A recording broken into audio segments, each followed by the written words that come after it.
अक्षय इस वक्त अपनी गाड़ी में बैठकर गुस्से से कार ड्राइव कर रहा था। उसके पीछे ही उसके बॉडीगार्ड्स आ रहे थे, पर अक्षय की गाड़ी काफी ज्यादा तेजी से सड़क पर दौड़ रही थी, या फिर यह कह सकते हैं उड़ रही थी। अक्षय काफी सारे ट्रैफिक सिग्नल तोड़ चुका था। उसकी आंखें खून की तरह लाल थी। उसके कानों में बार बार पीहू के शब्द गूंज रहे थे, जब वो विशाल से कह रही थी कि मैं तुमसे ही प्यार करती हूँ, मैं तुम पे खुद से ज्यादा भरोसा करती हूँ।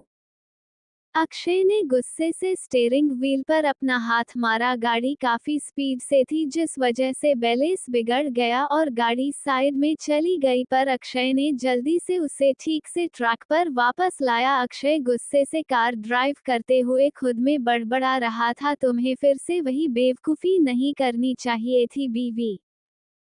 पिछली बार भी तुम्हारी बेवकूफी की वजह से हम सबकी जान चली गई, पर तुम अभी भी नहीं सुधरी। तुम्हें अभी भी उस विशाल पर मुझसे ज्यादा यकीन है। माना कि पिछली बार गलती मेरी भी थी, मैंने तुम्हें बिल्कुल भी सपोर्ट नहीं किया, तुम पर ध्यान नहीं दिया, पर इस बार मैंने अपने प्यार से तुम्हारा दिल जीतने की कोशिश की, पर तुम फिर भी उस विशाल के पास चली गई। क्या कमी रह गई थी मेरे प्यार में? ये सब कहते हुए अक्षय की आंखों से अंगारे दहक रहे थे। अक्षय बिना किसी मंजिल के लगातार गाड़ी दौड़ा रहा था।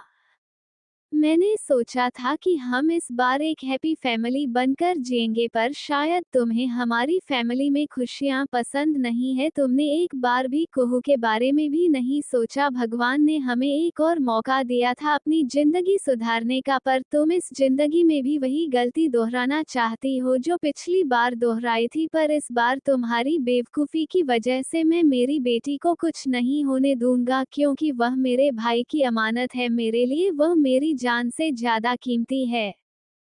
इस बार मैं तुम्हें कुछ नहीं कहूंगा, क्योंकि भगवान ने दूसरा मौका देने के बाद भी तुम नहीं सुधरी। जिंदगी इंसान को एक मौका देती है, पर हमें दूसरा मौका मिला जिसे तुम गंवाना चाहती हो। पर इस बार अपने दुश्मनों को तुम्हें खुद पहचानना होगा। इस बार मैं तुम्हारी कोई मदद नहीं करूंगा। कहते हुए अक्षय लगातार कार ड्राइव कर रहा था। उसके पीछे आ रहे उसके बॉडीगार्ड्स काफी पीछे छूट गए थे। बॉडीगार्ड का हेड रोहित लगातार सबके साथ कांटेक्ट में था। उसने घबरा कर कहा, सर इतनी तेजी से गाड़ी कहां लेकर जा रहे हैं? दूसरे बॉडीगार्ड ने कहा, हमें नहीं पता, हम उनका पीछा करने की कोशिश कर रहे हैं। बॉडीगार्ड से लगातार अक्षय का पीछा करने की कोशिश कर रहे थे, पर अक्षय हद से ज्यादा तेज कार ड्राइव कर रहा था। वही पीहू विशाल से मिलने के बाद मल्होत्रा मेंशन वापस आ गई थी। इस वक्त वह अपने कमरे में थी। उसका मूड बिल्कुल भी अच्छा नहीं था। एक तो पहले अक्षय के साथ उसका झगड़ा, और अक्षय की बेरुखी याद करके उसकी आंखों में फिर से आंसू आ गए। वही फिर विशाल का उसे छूना उसे और ज्यादा गंदा लग रहा था। पीहू इस वक्त खिड़की से बगीचे में लगे फूलों को देख रही थी। उसने उदासी भरी आवाज में कहा, अक्षु आप कहाँ हैं? आपके बिना मेरी जिंदगी मुरझाए हुए फूल से कम नहीं है। ये पूरी जिंदगी में आपके नाम करना चाहती हूँ। जानती हूँ पिछली बार की गलती के कारण हम सब ने अपनी जान गंवाई थी, और मेरी बेटी की चीखें मैं आज भी नहीं भूली हूँ। वादा करती हूँ हर एक इंसान से अपनी बेटी आपके और दादाजी के जख्मों का हिसाब लूंगी। बस एक बार मेरे जाल में ये सभी फंस जाए, फिर मैं आपको सब कुछ बता दूंगी कि हमारा नाता सिर्फ इस जन्म का नहीं हर जन्म का है। शायद आपको मेरी बातों पर यकीन नहीं होगा, पर मैं आपको सब सच बता दूंगी। पीहू लगातार बालकनी से गार्डन में लगे हुए रंग बिरंगी फूलों को देख रही थी। तभी उसकी नज़र गार्डन में खेल रही कुहू पर गई, जो कि ब्लूजों के साथ खेल रही थी। पीहू मुस्कुराते हुए अपनी बेटी को देख रही थी। कुहू को इस तरह से खुश देखकर पीहू के चेहरे पर मुस्कुराहट थी। पीहू ने मन ही मन कहा, आपकी मम्मा आपको इतना प्यार देगी कि आप अपने हर जख्म भूल जाओगी। जानती हो कि आपको कुछ भी याद नहीं है, पर मुझे याद है आपके जख्मों, आपकी चीखें और आपका रोना। आज भी मुझे सपनों में वह दिन डराता है। किस तरह से हमारा पूरा परिवार बिखर गया था, पर भगवान जी ने हमें एक और मौका दिया है अपनी जिंदगी खुशी से जीने का, जिसे मैं कभी वेस्ट नहीं होने दूंगी। वह ये सब मन ही मन सोच रही थी कि अचानक से उसके दिल की धड़कन बढ़ने लगी। उसे अजीब सा लगने लगा। उसने अपने दिल पर हाथ रखते हुए कहा, मुझे इतना अजीब क्यों लग रहा है? अक्षय कहाँ हैं आप? उसने इतना कहा ही था कि उसके दिल की धड़कन अपने आप शांत हो गई। यह महसूस करते ही पीयू ने गहरी सांस ली और कहा, अब आपके लिए ही जीना और मरना है अक्षु। बस भगवान से यही दुआ मांगती हूँ कि मैं अपनी आखिरी सांस आपकी बाहों में लूँ। वही अक्षय हवा से बातें करते हुए मुंबई के सड़कों पर दौड़ रही थी। उसे इस बात का भी अंदाजा नहीं था कि वह 200 की स्पीड से गाड़ी भगा रहा है। अक्षय की नज़र रोड क्रॉस कर रहे एक छोटी बच्ची पर गई जो कि आधे रास्ते में आ चुकी थी। अक्षय ने ब्रेक पर पैर रखा पर ब्रेक नहीं लग रहा था। ये देखकर अक्षय की आंखें बड़ी बड़ी हो गई। उसने गुस्से से स्टीयरिंग व्हील पर अपना हाथ मारा क्योंकि वह जानता था कि इस बार उसने गलती की है। अक्षय की हजारों दुश्मन थे जो कि उसे मारने के लिए ना जाने कब से इंतजार करते रहते थे। इसलिए अक्षय जब भी किसी गाड़ी में बैठकर कहीं जाता था तब पहले उस गाड़ी को अच्छे से चेक किया जाता था कि कहीं गाड़ी में कोई प्रॉब्लम तो नहीं है। पर आज अक्षय अपने गुस्से के चक्कर में बिना किसी को बताए सीधा गाड़ी में बैठकर निकल आया था। और शायद यही मौका उसके दुश्मनों के लिए सबसे अच्छा मौका था। अक्षय ने ध्यान दिया, उसकी गाड़ी लड़की के काफी करीब पहुंच गई थी। उसने गाड़ी को साइड में टर्न किया और अपनी आंखें बंद करते हुए कहा, I love you my angels. Akshay की गाड़ी साइड में एक पेड़ से जोर की आवाज के साथ टकरा गई। इसी के साथ अक्षय का सर स्टीयरिंग व्हील पर धड़ाम से लगा और उसकी आंखें बंद हो गई। उसके सर से खून बहने लगा। वही अक्षय के बॉडीगार्ड्स जो उसका पीछा कर रहे थे, उनकी गाड़ी जल्दी से वहां पर आकर रुकी। यह एक सुनसान रास्ता था। उन्होंने जैसे ही अक्षय की गाड़ी की हालत देखी, सभी बॉडीगार्ड दौड़ते हुए अक्षय की कार की तरह आए। मल्होत्रा मेंशन।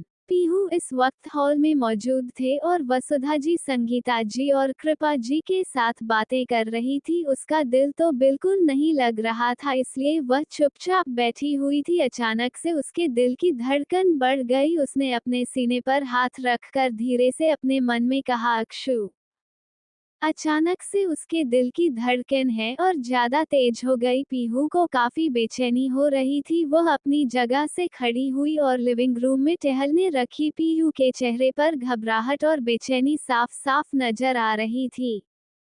वसुधा जी ने चिंता करते हुए कहा, क्या हुआ पीहू? पीहू ने अजीब सा चेहरा बनाकर कहा, बहुत अजीब लग रहा है दादी माँ। वसुधा जी ने चिंता करते हुए कहा कि हम आपको डॉक्टर के पास ले जाए, आपको कुछ अच्छा नहीं लग रहा है।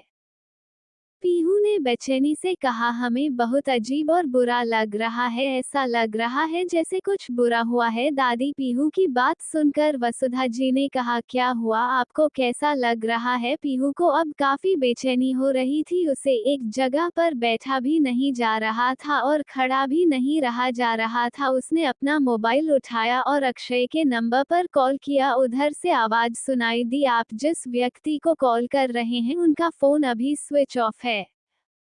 पीहू को इस तरह से रिएक्ट करता देख संगीता जी, कृपा जी और वसुधा जी ने चिंता से कहा, क्या हुआ पीहू आपको? पीहू के चेहरे पर घबराहट और माथे पर पसीने की बूंदें थी। वह लगातार अपने फोन से अक्षय को फोन करने की कोशिश कर रही थी पर अक्षय फोन नहीं उठा रहा था। वसुधा जी ने उसके कंधे पर हाथ रखते हुए कहा, क्या हुआ? पीयू ने इस बार भरे हुए गले के साथ कहा, हमें बिल्कुल अच्छा नहीं लग रहा है। ऐसा लग रहा है जैसे हमारे अक्षु के साथ कुछ बुरा हुआ है, वह हमसे नाराज है दादी माँ। पीहू की बात सुनकर वसुधा जी ने उसे गले लगाकर कहा, तो इसलिए हमारी बच्ची सुबह से उदास है? आने दो उस नालायक को, उसकी टांगे तोड़ दूंगी। उसकी हिम्मत कैसे हुई मेरी फूल सी बच्ची को रुलाने की? इतना कहकर उन्होंने पीहू को अपने सीने से लगा लिया, उन्हें उन्हें गले लगाया। पीहू उनके कंधे पर सर रखकर धीरे धीरे सुबकने लगी। उसके दिल से अभी भी अक्षय के लिए चिंता नहीं गई थी। वो मन ही मन कह रही थी, अक्षय आप कहाँ हो, प्लीज गुस्सा करना है तो कर लो पर जल्दी मेरे पास आ जाओ।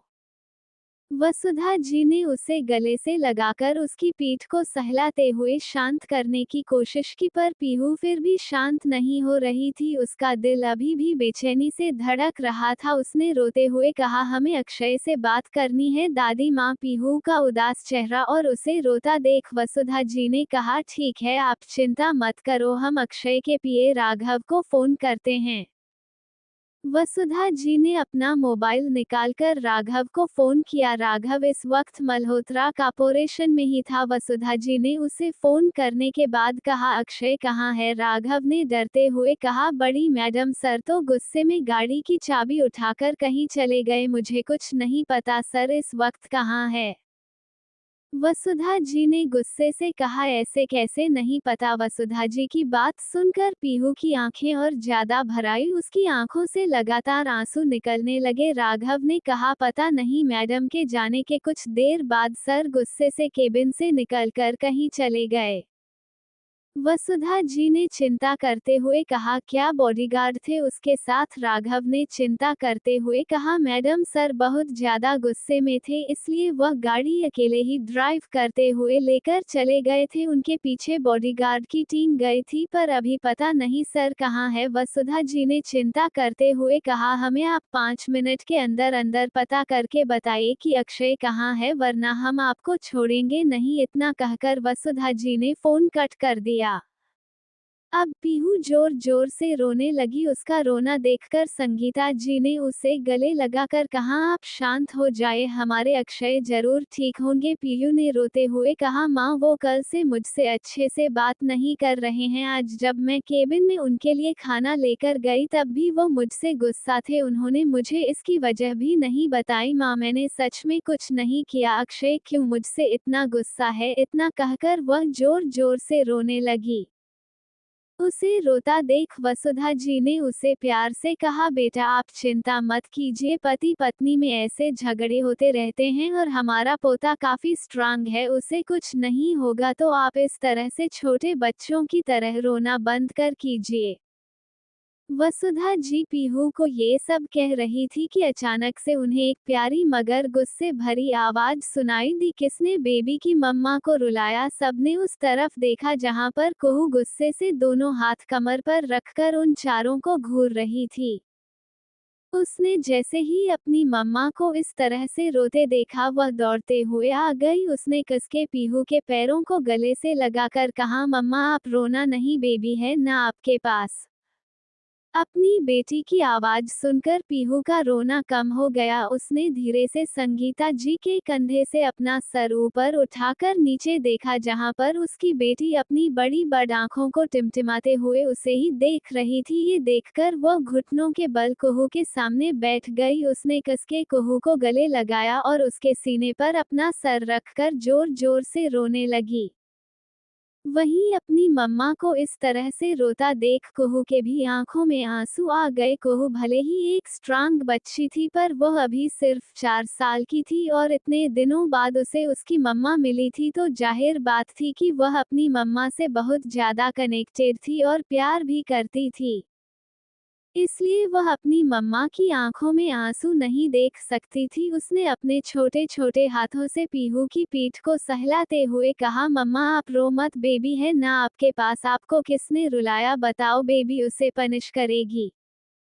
अपनी बेटी की बात सुनकर पीयू ने प्यार से उसके माथे को चूमते हुए कहा, कुछ नहीं हुआ बेबी, मामा को बस आपके डैडी की याद आ रही है। ये सुनकर कुहू ने गुस्से से अपने दोनों हाथ कमर पर रखे और कहा, मतलब मम्मा आप डैडी की वजह से रो रही हो, आने दो डैडी को, बेबी डैडी को अच्छे से पनिश करेगी। कुहू की बात सुनकर पीहू ने रोते हुए मुस्कुराकर उसे देखा। उसकी बेटी दुनिया में सबसे ज्यादा प्यार उससे ही करती थी। सुनसान सड़क पर जहां पर अक्षय की गाड़ी का एक्सीडेंट हुआ था, अक्षय के बॉडीगार्ड्स ने अक्षय को गाड़ी से बाहर निकाल दिया था। अक्षय इस वक्त बेहोश था और उसके माथे से लगातार खून निकल रहा था। एक बॉडीगार्ड ने चिंता करते हुए कहा, हमें जल्दी सर को हॉस्पिटल में लेकर जाना होगा। दूसरे बॉडीगार्ड ने कहा, जल्दी करो सर, को कुछ नहीं होना चाहिए। सब लोगों ने अक्षय को कार में बिठाया और हॉस्पिटल की तरफ चले गए। वही हेड बॉडीगार्ड रोहित ने कांपते हाथों से अपना मोबाइल उठाकर राघव को फोन किया। राघव अभी भी चिंता में हर किसी को फोन करके अक्षय के बारे में पूछ रहा था, क्योंकि वसुधा जी ने उसे खुलेआम धमकी दे दी थी। जैसे ही उसके मोबाइल पर रोहित का फोन आया, उसने जल्दी से फोन उठाकर कहा, सर कहाँ है रोहित? रोहित ने डरते हुए कहा, राघव सर, अक्षय सर का एक्सीडेंट हो गया है, हम उन्हें वसुधा हेल्थ एंड केयर हॉस्पिटल में लेकर जा रहे हैं। रोहित की बात सुनकर राघव ने हैरानी से चिल्लाकर, कहाँ से सर का एक्सीडेंट कैसे हो सकता है? तुम सब तो उनके साथ थे ना? रोहित ने घबराहट के मारे डरते हुए कहा, सर वो सर जिस गाड़ी में निकले थे उस गाड़ी का किसी ने ब्रेक फेल कर दिया था और हमारे चेक करने से पहले ही सर उसे लेकर चले गए थे। राघव ने चिंता करते हुए कहा, सर की कंडीशन कैसी है? रोहित ने कहा, अभी कुछ नहीं कह सकते सर, के माथे से काफी खून बह रहा है। राघव ने कहा, ठीक है, तुम जल्दी से सर को लेकर पहुंचे, उन्हें कुछ नहीं होना चाहिए। रोहित ने अपना जवाब दिया और फोन रख दिया। वही बॉडीगार्ड अक्षय को लेकर वसुधा हेल्थ एंड केयर हॉस्पिटल पहुंचे। वसुधा हेल्थ केयर हॉस्पिटल वसुधा जी के नाम पर ओम जी ने 40 साल पहले शुरू किया था, जो कि अब मुंबई का सबसे बड़ा हॉस्पिटल था।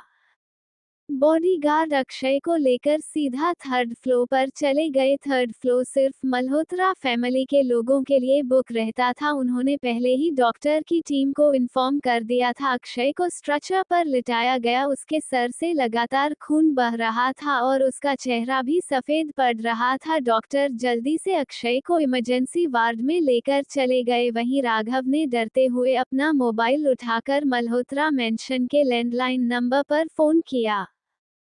लिविंग रूम में अभी भी दोनों माँ बेटी एक दूसरे को गले लगाकर खड़ी थी। पीयू की बेचैनी अभी भी कम नहीं हो रही थी, उसकी आंखों से लगातार आंसू गिर रहे थे, जिसका कारण वह खुद नहीं समझ पा रही थी।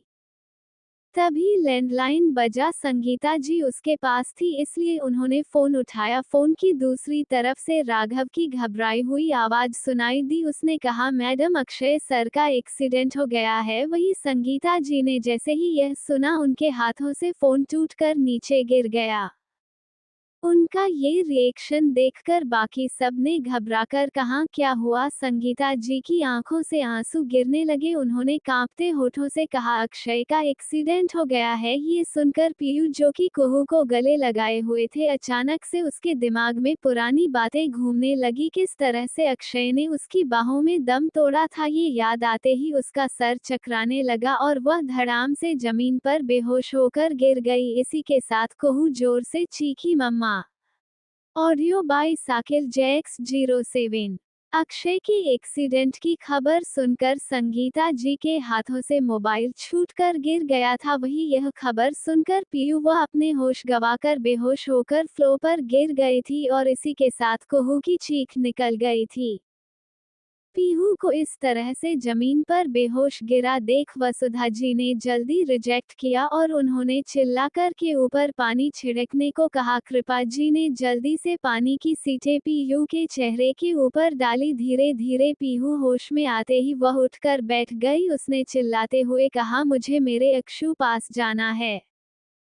वसुधा जी ने उसे कंधों से पकड़कर कहा, शांत हो जाए आप, हमारे अक्षय को कुछ नहीं होगा। पीहू काफी रो रही थी। उसने गुस्से से कहा, मुझे मेरे अक्षय के पास जाना है। इस वक्त पीहू की आंखों से लगातार आंसू कर रहे थे और उसके होंठ कांप रहे थे। उसका दिल तेजी से धड़क रहा था, कुछ अनहोनी होने के डर से। आखिर पिछले जन्म में यही सब हुआ था और उसकी बाहों में अक्षय ने दम तोड़ा था।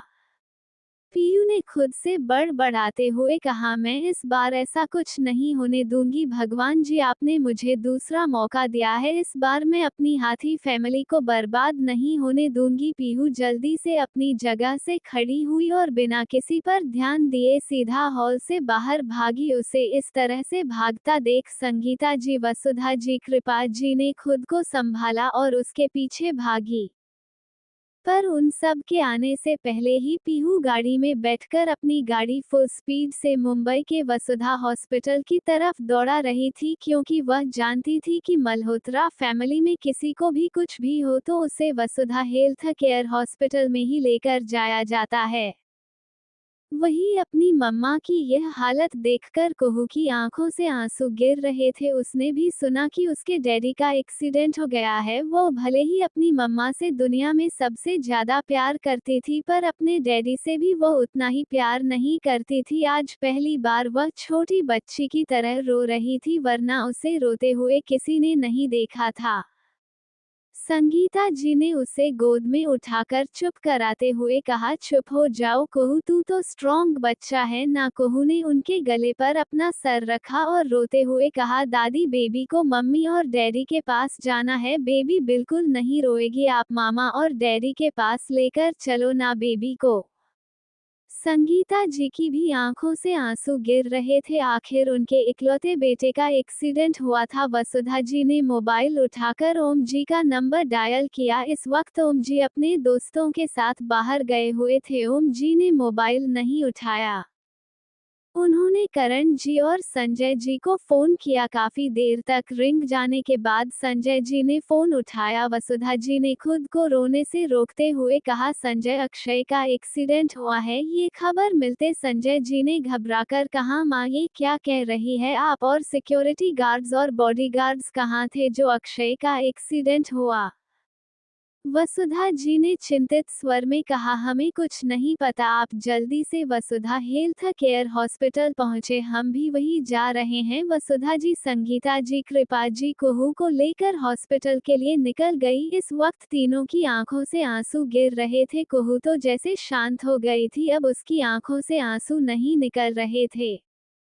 वही पीहू लगातार तेज स्पीड से कार ड्राइव करते हुए वसुधा हेल्थ एंड केयर हॉस्पिटल की तरफ कार ले जा रही थी। उसकी आंखों से आंसू गिर रहे थे, पर उसके चेहरे पर डिटर्मिनेशन का लुक था। उसने मन ही मन कहा, इस बार आपको कुछ नहीं होगा अक्षय, चाहे इस बार मुझे अपनी जान क्यों ना देनी पड़े।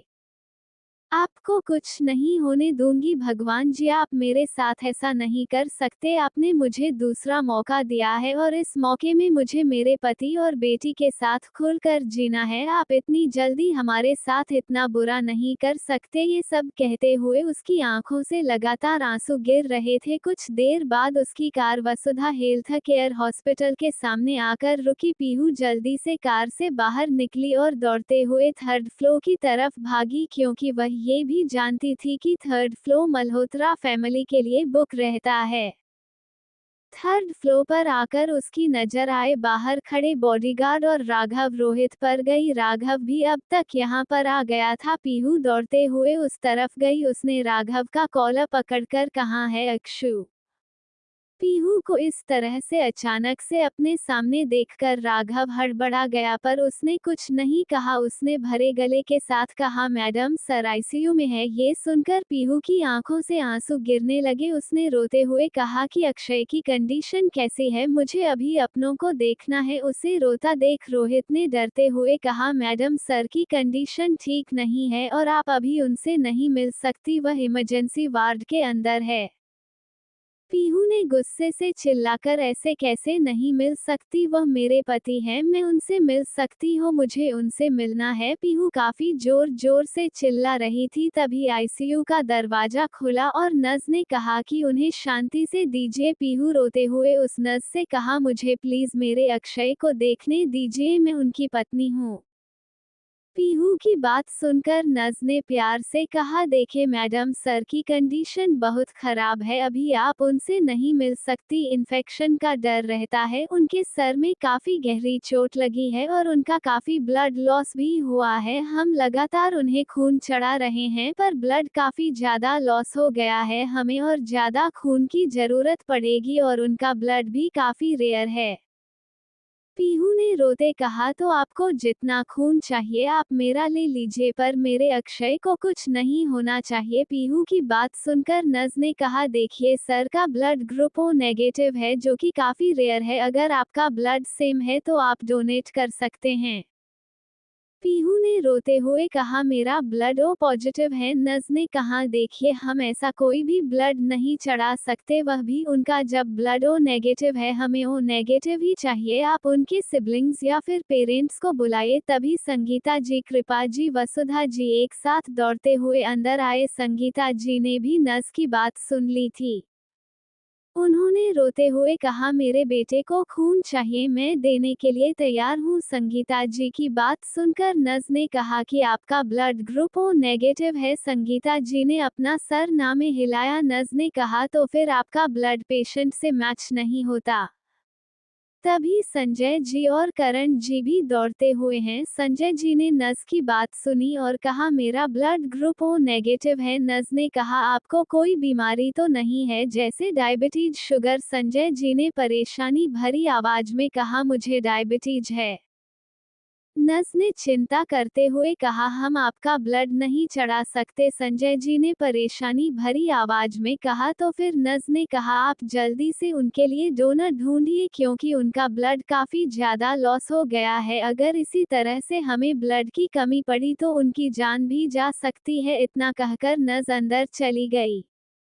वही पूरी मल्होत्रा फैमिली अपने कॉन्टैक्ट को यूज करके अक्षय के लिए ब्लड अरेंज कराने लग गई। राघव ने अपने कंपनी के ग्रुप पर ओ नेगेटिव ब्लड डोनर के लिए एक मैसेज सेंड कर दिया।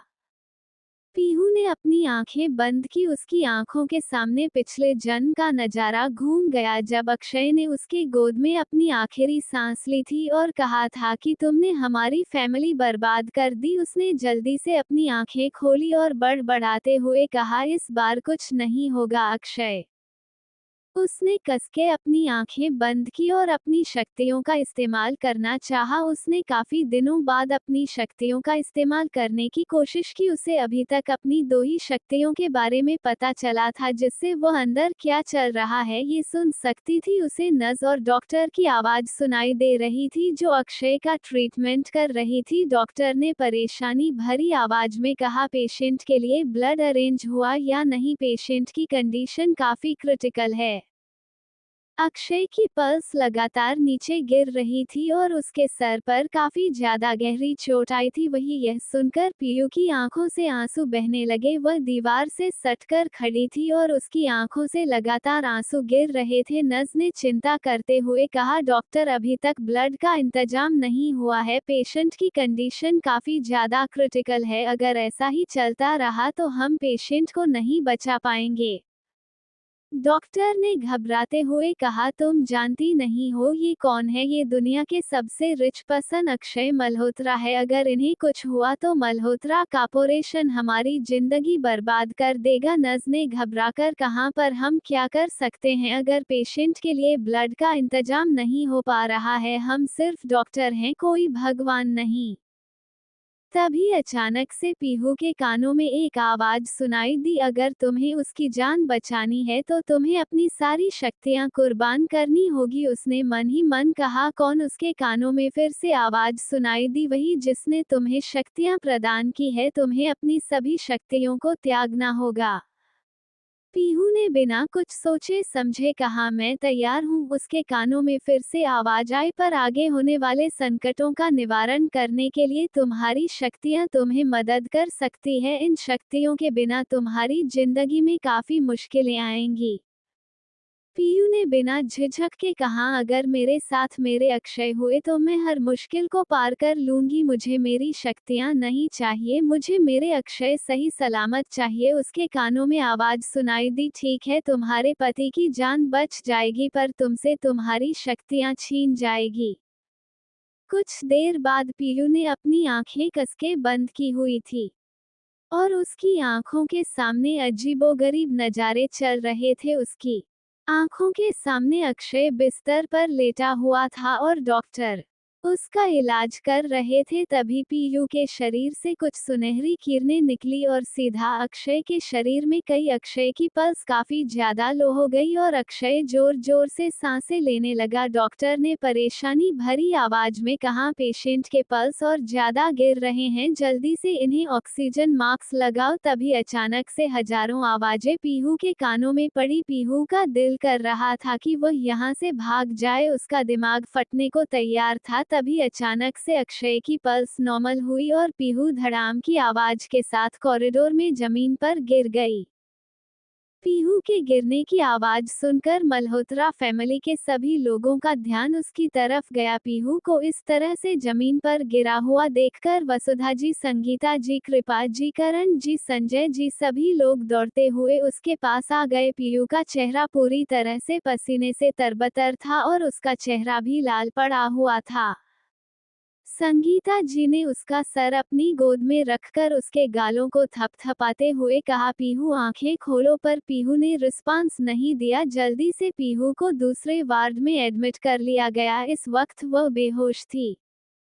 वसुधा जी की आंखों से लगातार आंसू गिर रहे थे। उन्होंने भगवान की मूर्ति के सामने हाथ जोड़ते हुए कहा, हमारे परिवार में इतनी मुश्किल क्यों लेकर आ रहे हो भगवान। पहले हमारे बेटे का एक्सीडेंट करवा दिया और अब हमारी बहू की तबीयत इतनी ज्यादा खराब है, हम क्या करें। वही अक्षय के आईसीयू वार्ड में अचानक से अक्षय की तबीयत में सुधार आना शुरू हो गया था और पीहू के वार्ड में पीहू की तबीयत खराब हो रही थी। किसी को कुछ समझ नहीं आ रहा था कि अचानक से उसे क्या हो रहा है, पर उसकी सांसें काफी धीमी चल रही थी और उसे ऑक्सीजन मास्क लगाया गया था। डॉक्टर भी खुद हैरान थे कि अचानक से इस तरह से किसी की तबीयत कैसे खराब हो सकती है। ये शायद पीहू के शरीर से उसकी शक्तियां और उसकी आध्यात्मिक ऊर्जा निकलने के कारण हुआ था, जो कि अब अक्षय के शरीर में प्रवेश कर चुकी थी, जिस वजह से अक्षय की कंडीशन अच्छी हो रही थी वही पीहू की कंडीशन बुरी हो रही थी। कुछ देर बाद दोनों कमरों से डॉक्टर बाहर आए। अक्षय के डॉक्टर ने मुस्कुराते हुए मल्होत्रा फैमिली के लोगों से कहा, अक्षय की तबीयत ठीक है, कल सुबह तक उन्हें होश आ जाएगा।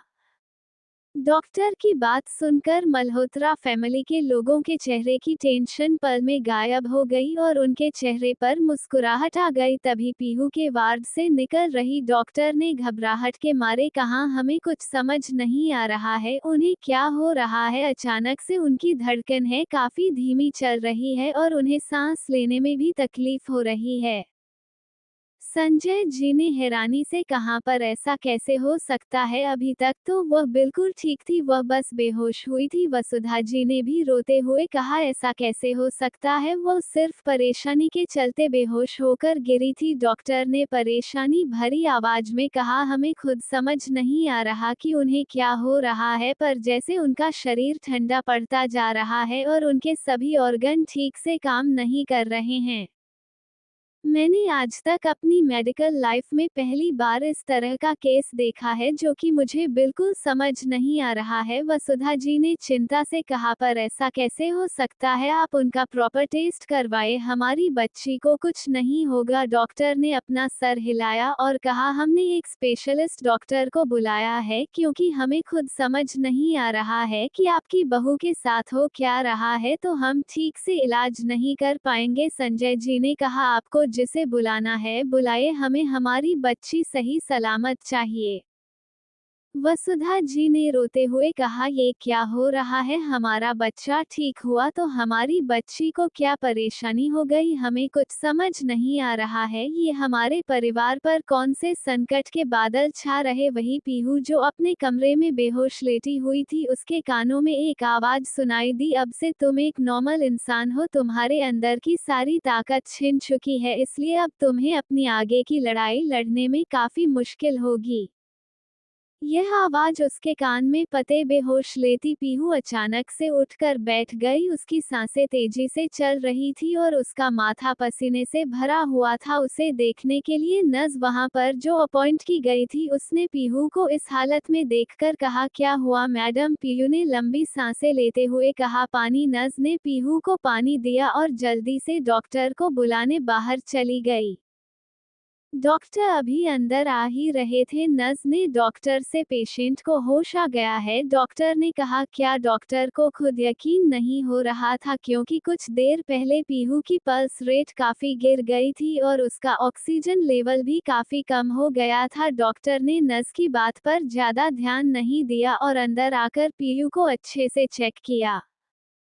पीहू पूरी तरह से ठीक थी। डॉक्टर को खुद हैरानी हो रही थी कि कुछ देर पहले इस पेशेंट की ऐसी कंडीशन थी कि यह पेशेंट कोमा में भी जा सकती थी और अब इतनी जल्दी यह अपने आप ठीक हो गई। उसे ये किसी मिरेकल कल से कम नहीं लग रहा था, पर डॉक्टर ने कुछ नहीं कहा।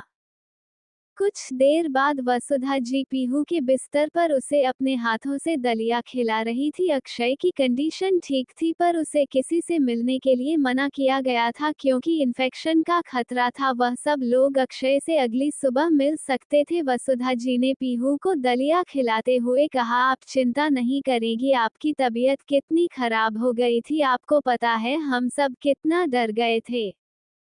पीहू ने छोटे बच्चों की तरह अपना सर हिलाया। वसुधा जी ने उसे डांटते हुए कहा, आप समझते क्यों नहीं है, अगर आपको कुछ हो गया तो हमारे अक्षय और हमारी कुहू का क्या होगा, हम सब का क्या होगा। पीहू ने मुस्कुराते हुए कहा, मुझे कुछ नहीं होगा दादी, जिसके पास आप सब जितने प्यार करने वाले परिवार वाले हो उन्हें भगवान भी कुछ नहीं कर सकते। पीहू की बात सुनकर वसुधा जी ने मुस्कुराते हुए कहा, तुम बहुत प्यारी हो मेरी बच्ची। जंगल में रात भर टेंट में सोने के बाद अगली सुबह से दोपहर तक सब लोग एक दूसरे को ढूंढ रहे थे, पर उन्हें काफी मुश्किल हो रही थी। सब लोग जंगल में खो गए थे। अनिका और साहिल इस वक्त जंगल से निकलने का रास्ता ढूंढ रहे थे। साहिल तो किसी चिपकू गम की तरह अनिका से चिपका हुआ था। अनिका ने गुस्से से अपने से चिपके हुए साहिल को एक लात मारते हुए कहा, दूर हटो मुझसे वरना तुम्हारा सर फोड़ दूंगी। साहिल ने दांत दिखाते हुए कहा, जानेमन अब तुम सर फोड़े या पैर तोड़ो तुमसे जुदा नहीं होऊंगा, हम दो जिस्म एक जान बन चुके हैं। साहिल की बात सुनकर अनिका का दिल कर रहा था कि वह ऐसे इंसान को जंगल में ही जानवरों का शिकार बनने के लिए छोड़ दे, पर वह चाहकर भी ऐसा नहीं कर सकती थी। अब उसे खुद पर ही गुस्सा आ रहा था कि क्यों ऐसे इंसान को सबक सिखाने के लिए उसने जंगल में आने का प्लान बनाया। एल ऑडियो बाय साकिल JX07। अगली सुबह हॉस्पिटल। अक्षय को अब नॉर्मल वार्ड में शिफ्ट कर दिया गया था। पीहू की कंडीशन अब पहले से बेहतर थी, इस वजह से वह अब एडमिट नहीं थी, पर रात यहीं पर रुक गई थी। साइड के कमरे में उसने रात भर आराम किया था। इस वक्त सुबह के 6 बजे हुए थे। हॉस्पिटल में ज्यादा लोग मौजूद नहीं थे और थर्ड फ्लोर पर तो सिर्फ मल्होत्रा फैमिली और डॉक्टर को ही आने की परमिशन थी, इस वजह से पूरा थर्ड फ्लोर खाली था।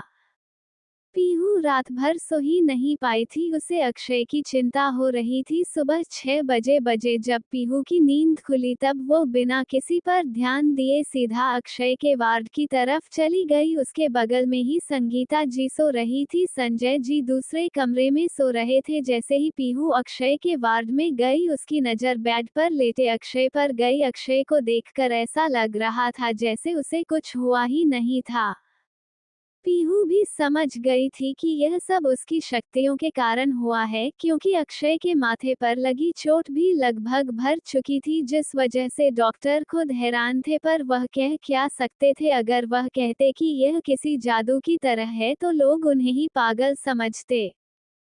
वही अक्षय को सही सलामत देखकर पीहू की आंखों में सुकून नजर आ रहा था। वह दौड़ते हुए सीधा आकर अक्षय के बगल में खड़ी हो गई। अक्षय अभी भी सो रहा था। अक्षय को देखकर पीहू की आंखों से आंसू बहने लगे। उसने रोते हुए कहा, अक्षु क्यों, अगर गुस्सा थे तो मुझ पर गुस्सा जताते या फिर मुझे मार भी देते, पर इस तरह से गुस्से से आप खुद को नुकसान क्यों पहुंचाते हैं।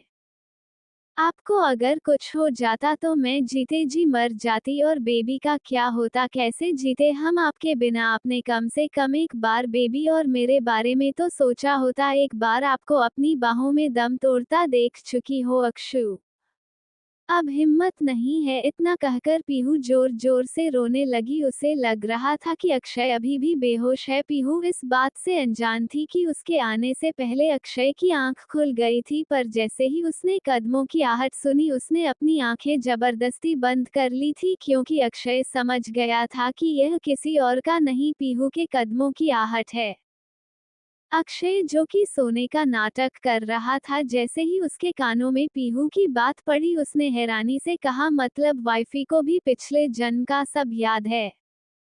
अक्षय को यकीन नहीं हो रहा था कि जिस तरह से उसे उसका पिछला जन्म याद है, पीहू को भी उसका पिछला जन्म याद होगा। उसने सोचा कि वह एक बार पीहू की पूरी बात सुन ले, उसके बाद ही वह अपनी आंखें खोलकर भी उसे आमने सामने सब कुछ पूछेगा कि अगर उसे पिछले जन्म का सब याद है तो फिर वह क्यों फिर से उस धोखेबाज विशाल के चंगुल में फंसना चाहती है, जबकि उन सब के मौत की वजह विशाल था। पीहू ने रोते हुए अपना सर अक्षय के बगल में टिकाया और अक्षय के चेहरे की तरफ देखकर रोते हुए कहा, आप सोच भी नहीं सकते, आपकी ऐसी हालत देखकर मेरा दिल कितने बुरे बुरे ख्यालों से डर रहा था। पिछली बार आपने मेरी बाहों में दम तोड़ते हुए कहा था कि मैंने हमारे परिवार को बर्बाद कर दिया, पर इस बार मैं ऐसा कुछ नहीं होने दूंगी। इस बार मैं, आप और हमारी बेबी हमेशा साथ रहेंगे, और जिन लोगों ने हमें पिछली बार एक दूसरे से जुदा किया था उन लोगों को मैं मौत से बदतर सजा दूंगी। अक्षु, ये वादा है मेरा, बस आप एक बार ठीक हो जाइए। चाहे तो आप मुझ पर जी भरकर गुस्सा कीजिए या फिर आप मुझे थप्पड़ भी मार दीजिए,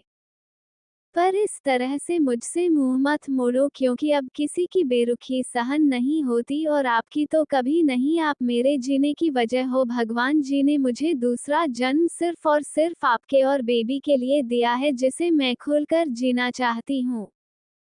हम तीनों की हैप्पी फैमिली होगी जिसमें हम तीनों हमेशा एक दूसरे के साथ रहेंगे। आप जल्दी ठीक हो जाए अक्षु। इतना कहकर पीयू ने अपना सर धीरे से ऊपर उठाकर आंसू भरी आंखों से अक्षय की तरफ देखा। वही अक्षय की सारी बात सुनकर हैरान हो गया। अब उसे समझ आ रहा था कि पीहू विशाल और माया को अपने ट्रैप में फंसाना चाहती है।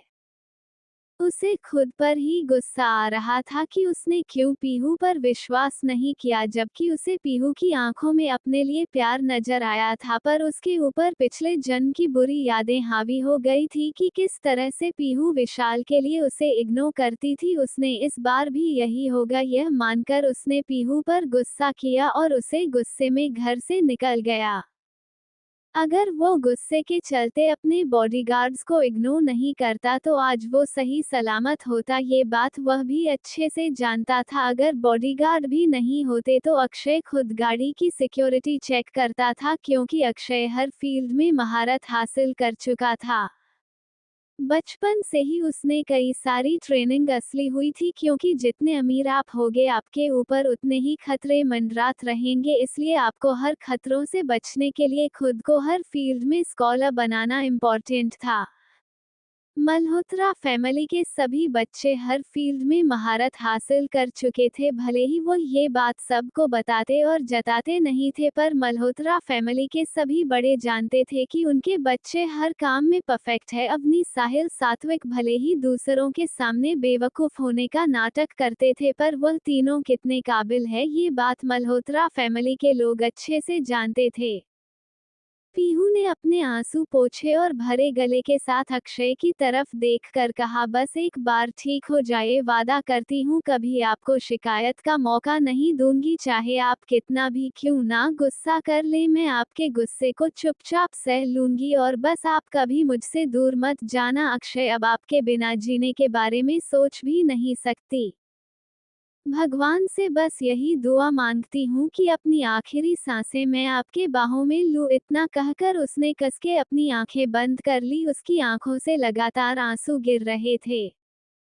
वही अक्षय जो सोने का नाटक कर रहा था। पीहू की गहरी बातें सुनकर उसने अपनी झट से आंखें खोली। उसका ध्यान आंखें बंद करके रोती हुई पीहू पर गया, जिसका चेहरा इस वक्त लाल लग रहा था। उसने बिना देरी किए झट से पीहू को गले लगा लिया। वही इस तरह से अचानक से किसी की पकड़ खुद पर महसूस करते ही पीहू ने झट से अपनी आंखें खोली और अक्षय को अपने सामने बैठा खुद को गले लगाता देख उसने हैरानी से कहा, आपको होश आ गया? वही उसकी बात का अक्षय ने कोई जवाब नहीं दिया, बल्कि उसकी पकड़ पीहू पर कस गई। उसमें अपना चेहरा पीहू का गले में छुपाकर मदहोशी भरी आवाज में कहा, सॉरी जान, तुम पर ट्रस्ट ना करने के लिए। वही अक्षय की ऐसी आवाज सुनकर पीहू को समझ नहीं आ रहा था कि उसे किस तरह से रिएक्ट करना चाहिए। अक्षय की आवाज बिल्कुल भी किसी बीमार या फिर पेशेंट की तरह नहीं लग रही थी। उसे देखकर ऐसा लग रहा था जैसे जबरदस्ती किसी ने उसे हॉस्पिटल में एडमिट करवाया था, और इस बात की वजह भी पीहू अच्छे से जानती थी कि बॉडी से निकलने वाली सभी शक्तियों ने अक्षय के बॉडी को पहले की तरह स्ट्रांग कर दिया था और उसके सभी घाव भी भर दिए थे। तो ये कहना गलत नहीं होगा कि अक्षय इस वक्त बीमार नहीं था। पीहू ने अक्षय को खुद से अलग किया और उसका चेहरा अपने दोनों हाथों में भरकर रोते हुए कहा, आप ठीक है ना अक्षु? आप गुस्से से ऐसे कैसे कहीं भी निकल सकते हैं, वो भी बिना बॉडीगार्ड्स के? अगर मुझ पर गुस्सा था तो मुझ पर निकाल दे, पर खुद की जान के साथ क्यों खेले, जबकि आपके अंदर हम सबकी जान बसती है। आपने एक बार भी मेरे बारे में नहीं सोचा। ठीक है, मेरे बारे में नहीं सोचा, पर कम से कम बेबी के बारे में तो सोचा होता। अगर आपको कुछ हो जाता तो हम कैसे जीते? हम जीते जी मर जाते। अक्षय, हमने अभी कितने दिन साथ में गुजारे हैं? बस कुछ खुशी के दिन गुजारे हैं। हमें अभी अपनी पूरी जिंदगी एक दूसरे के साथ जी नहीं है। आपको एक बार भी इस चीज का ख्याल नहीं आया कि आपकी जिंदगी सिर्फ आपकी नहीं, हम सबकी है? पीहू लगातार छोटे बच्चों की तरह अक्षय से शिकायत कर रही थी। अक्षय मुस्कुराते हुए बड़े प्यार से अपनी प्यारी बीवी को देख रहा था। आज पूरे 2 दिन बाद उसके दिल को सुकून मिल रहा था, वरना 2 दिन से यह सोच सोच कर कि पीहू अभी भी विशाल से प्यार करती है, अक्षय की क्या हालत थी, यह बात सिर्फ अक्षय ही जानता था। उसने कितनी मुश्किल से खुद को कंट्रोल किया हुआ था, यह शायद कोई नहीं समझ सकता था। उस दिन जब अक्षय ने पीहू की बातें सुनी थी कि वो विशाल पर खुद से ज्यादा भरोसा करती है और वो विशाल को सबसे ज्यादा प्यार करती है, तब अक्षय का दिल हजारों टुकड़ों में टूट गया था। ये बात अक्षय के अलावा कोई महसूस नहीं कर सकता था। यह वही लड़की थी जिसे अक्षय ने पिछली बार भी दिलो जान से प्यार किया था। भले ही उसने जताया नहीं था, पर वह हमेशा विशाल और माया से पीहू को प्रोटेक्ट करता था। ये बात अभी तक पीहू को नहीं पता थी। वह इस वजह से पीहू से दूर रहता था क्योंकि वह जानता था कि पीहू विशाल के पीछे पूरी तरह से पागल है, और इसी वजह से धीरे धीरे अक्षय के दिल में पीहू के लिए गुस्सा बढ़ता गया, क्योंकि उन्हें अपनी बेवकूफ़ी के चलते सिर्फ खुद की ही नहीं बल्कि उसकी और कुहू की जान गंवाई थी। अक्षय पीहू से गुस्सा भी नहीं होता अगर सिर्फ उसकी जान जाती, पर वह उसकी ही नहीं उसकी प्यारी बेटी की भी जान चली गई थी। उसे आज भी कुहू की चीखें और उसका रोना याद आता था। इसी वजह से उसे इस बार भी ऊपर बहुत ज्यादा गुस्सा आया। उसे लग रहा था कि पीहू की वजह से फिर से उसकी बेटी की जान पर ना बनाए, क्योंकि को सिर्फ अक्षय की जान नहीं बल्कि उसकी जिम्मेदारी थी, उसकी वह जिम्मेदारी जो उसके भाई ने उस पर भरोसा करके अपने आखिरी समय में दी थी। अक्षय जिंदगी में सिर्फ 2 चीजों से प्यार करता था, एक अपना परिवार और दूसरा अपना भाई, जो कि सगा ना होकर भी उसके लिए सगे से बढ़कर था, और कुहू उसकी आखिरी अमानत थी जिसे अक्षय अपनी जान देकर भी हमेशा हिफाजत से रखना चाहता था। पीहू अभी भी लगातार अक्षय से शिकायत कर रही थी। अक्षय का ध्यान पीहू की होठों पर गया जो हिलते हुए लगातार उसे खुद की तरफ इनवाइट कर रहे थे। उसने 2 दिनों से पीहू से दूरी बना ली थी, जो कि उसके लिए बहुत ज्यादा थी। शादी के बाद एक दिन भी ऐसा नहीं गया था जब उसने अपनी बीवी को परेशान ना किया हो। उसने बिना कुछ कहे सीधे अपने होठों पीहू के बड़बड़ाते होठों पर रख दिए। वही पीहू अक्षय से लगातार शिकायतें कर रही थी। ऐसे अचानक हुए किसके कारण? पीहू हैरानी से आंखें फाड़कर अक्षय को देखने लगी। अक्षय ने अपने एक हाथ से उसकी आंखों को बंद करते हुए कहा, जस्ट फील। वही अक्षय की बात सुनकर पीहू ने अपनी आंखें बंद की और अक्षय के किस को महसूस करने लगी। अक्षय बहुत प्यार से सॉफ्टली उसे किस कर रहा था। इस किस के थ्रू अक्षय पीहू को यह महसूस कराना चाहता था कि वह सही सलामत है और वह हमेशा पीहू के साथ है। वही पीहू भी उसे लगातार चूम रही थी। दोनों दीवानों की तरह एक दूसरे को किस कर रहे थे। पूरे कमरे में उनके प्यार की खुशबू फैली हुई थी। कुछ देर बाद जब दोनों को ही सांस लेने में दिक्कत हुई तब दोनों एक दूसरे से अलग हो गए। अक्षय ने अपना माथा पीहू के माथे से जोड़ते हुए कहा, चेरी मैं हमेशा तुम्हारे साथ हूँ, मुझे माफ कर दो, मैंने तुम पर बेवजह गुस्सा किया, पर इसका कारण भी तुम ही हो। पीहू ने अक्षय के माथे से अपना माथा जोड़ते हुए ही लंबी सांसों को कंट्रोल करते हुए कहा, और वह कैसे?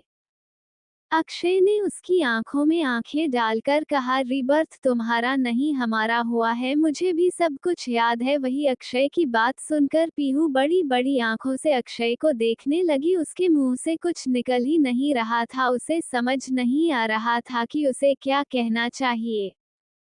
वही उसका रिएक्शन देखकर अक्षय के होठों पर भी मुस्कुराहट आ गई। उसने आगे बढ़कर पीहू के लिप्स पर सॉफ्ट किस करते हुए कहा, मुझे पता है कि तुम्हें हैरानी हो रही है, मुझे भी हुई थी जब तुम मेरे आगे सब कुछ कन्फेस कर रही थी, पर यही सच है, मुझे पिछली बार की सभी बातें मुझे याद है। हम सबकी दर्दनाक मौत, हमारी बेबी की चीखें, सब कुछ याद है। वही अक्षय की बात सुनकर पीहू ने खुद को जैसे तैसे संभाला और हैरानी से कहा, मतलब मुझसे मिलना इतनी जल्दी, शादी के लिए पूछना, सब कुछ एक प्लान था? अक्षय ने उसे सीने से लगाकर कहा, सब कुछ प्लान था, बस हमारी पहली मुलाकात प्लान नहीं थी, पर पहली मुलाकात के बाद ही मैंने डिसाइड कर लिया था कि इस बार मैं सब कुछ सही करूंगा। पिछली बार की तरह हमारी जिंदगी किसी और की वजह से खत्म नहीं होगी और हम इस बार अपनी हैप्पी फैमिली के साथ जिएंगे। अक्षय की बात सुनकर पीहू ने रोते हुए अक्षय को गले लगा कर, आई एम सॉरी अक्षय, मेरी वजह से सब बर्बाद हो गया था, हम सबकी जान चली गई, हमारी हंसती खेलती फैमिली बर्बाद हो गई, मैंने उस विशाल के लिए आपको इग्नोर किया, हमारा रिश्ता खत्म कर दिया, सब कुछ सिर्फ मेरी वजह से हुआ। इतना कहकर पीहू फूट फूट कर रोने लगी। उसे रोता देख अक्षय ने उसे गले लगा कर कहा, जो हुआ उसे भूल जाओ, भगवान ने हमें एक और मौका दिया है, इसे हम इस तरह से जाया नहीं होने देंगे, इस बार हम हंसी खुशी अपनी हैप्पी फैमिली के साथ जिएंगे। कुछ देर तक दोनों एक दूसरे के सीने लगकर सुकून महसूस कर रहे थे। कुछ देर बाद पीहू अक्षय से अलग हुई। उसने हैरानी से कहा, तो फिर आपने मुझे बताया क्यों नहीं? अक्षय ने उसे घूरते हुए कहा, तुमने मुझे बताया? पीहू ने अपनी नजरें इधर उधर करते हुए कहा, मुझे लगा कि अगर मैंने किसी को इस बारे में बताया तो सब मुझे पागल समझेंगे, कौन यकीन करता कि मेरा रीबर्थ हुआ है। अक्षय ने कहा, मुझे भी यही लगा था, इसलिए मैंने किसी को कुछ नहीं कहा। पीहू ने परेशानी भरी आवाज में कहा, क्या आप मुझे बताएंगे कि आप मुझसे गुस्सा क्यों थे? क्योंकि जहां तक मुझे याद है मैंने कुछ नहीं किया था।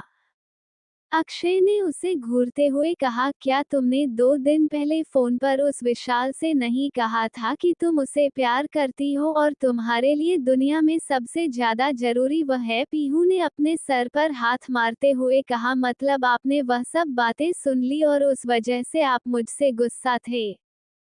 क्योंकि आपको लग रहा था कि पिछली बार की तरह इस बार भी मैं विशाल के लिए आपको और बेबी को धोखा दूंगी और इस बार भी हमारी उसी तरह से दर्दनाक मौत होगी। अक्षय ने अपना सर हिलाया। वही पीहू ने कस की अपनी आंखें बंद कर ली, क्योंकि अक्षय का इस तरह से उस पर शक करना जायज था। पिछली बार भी इसी तरह से सब बर्बाद हुआ था।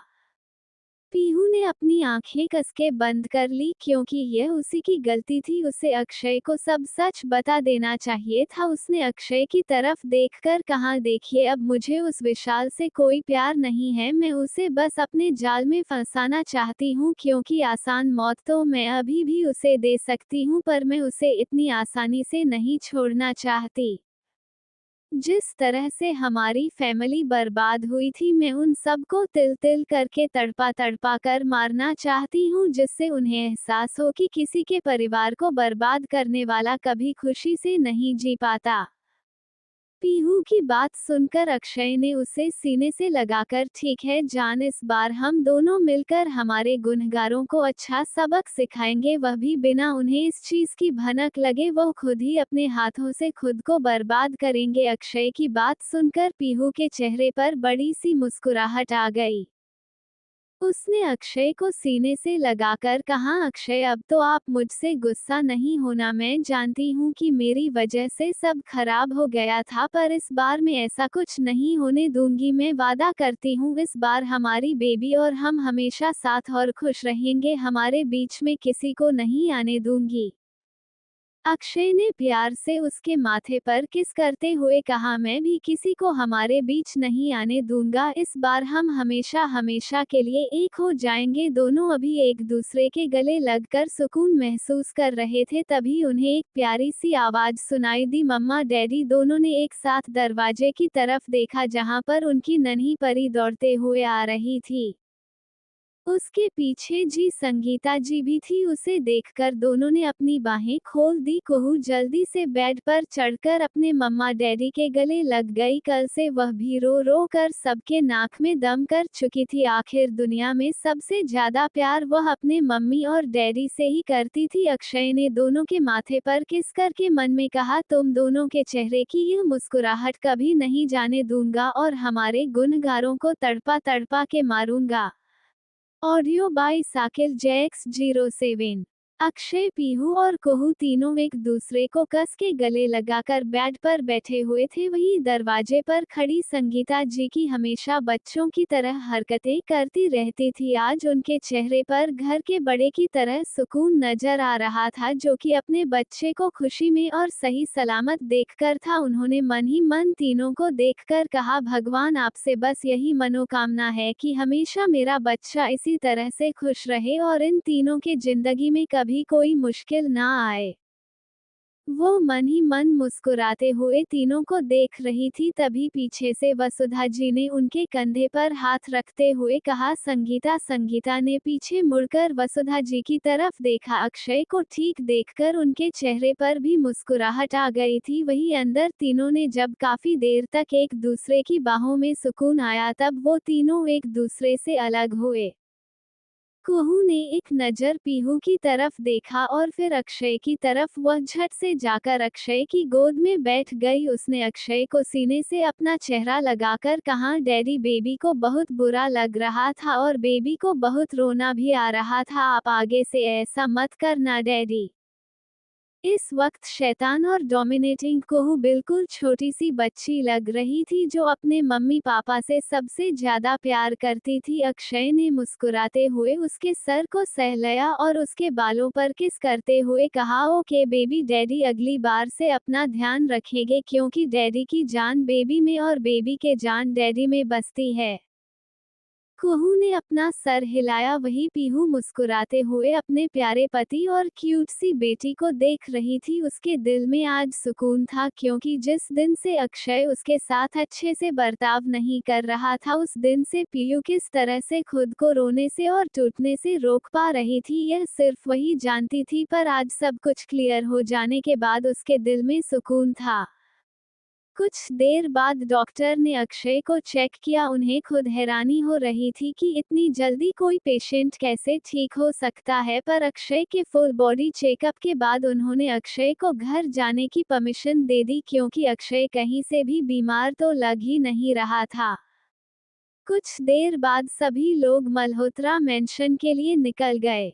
दरवाजे पर ही वसुधा जी ने अक्षय को खड़ा करके उसकी नजर उतारी और फिर घर के अंदर आने को कहा। इसी तरह से अक्षय को जबरदस्ती सब लोगों ने मिलकर 2 दिन तक घर में ही रहने को मजबूर किया। हालांकि पीहू जानती थी कि अक्षय की कंडीशन बिल्कुल नॉर्मल है, पर फिर भी वह कोई रिस्क नहीं लेना चाहती थी। अक्षय भी इन 2 दिनों में अपने परिवार के साथ अच्छे से टाइम स्पेंड कर रहा था। वहीं घर के सभी आदमियों को चिंता हो रही थी, क्योंकि कल सबके सर पर विराजमान होने के लिए दीदा आने वाली थी। वही साहिल भी जंगल से वापस आ गया था, पर जब से वह जंगल से वापस आया था, उसके चेहरे की मुस्कुराहट जाने का नाम नहीं ले रही थी। इसकी वजह तो किसी को नहीं पता थी, पर अवनी और सात्विक ने साहिल से कई बार पूछने की कोशिश की, पर उसने कुछ नहीं बताया। इस वक्त शाम के 6 बजे बज गए थे। अक्षय और पीहू कमरे में मौजूद थे। इस वक्त अक्षय का सर पीहू की गोद में था और अक्षय अपने लंबे हाथों से पीहू के छोटे से हाथों को सहला रहा था। एक एक करके वो उसकी उंगलियों को सहला था, कभी उसकी एक एक उंगली पर किस करता। पीहू मुस्कुराते हुए अक्षय की हरकतें देख रही थी और प्यार से उसके बालों को सहला रही थी।